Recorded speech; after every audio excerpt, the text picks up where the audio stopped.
All right, now let's talk about a great piece that you wrote today about the dangerous stance of the Labor Party and the Greens. Yep.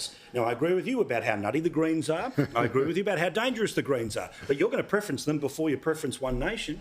And I'm going to say you and the Labor Party should have more in common with One Nation than the Greens. But you know exactly what you're going to do at the election, mate. Well, I'm not going to, because I'm not a member of the Labor Party, although I am fond of them, as you know, and I declare my sympathies these days because I think that's the most honest thing to do. But to be honest, what is really going on here is the Greens are trying to sabotage Labor. They are trying to. This is not a consensual relationship. This is Adam Bandt keeps talking about entering into power. It is if you keep setting the preferences. Well, you could kill them if you put them last. Preferences go in a lot of different directions, and the truth is that Greens are a little bit like Labor's National Party. You know, we're not in a coalition with them, but we do not. Now I'm saying we. But Labor does not have enough. Labor can't get 50+1% of the primary vote on its own. We know that, and the coalition can't either. Invariably, both will need preferences from other parties. So, mind you, Labor's getting pretty close to it these days.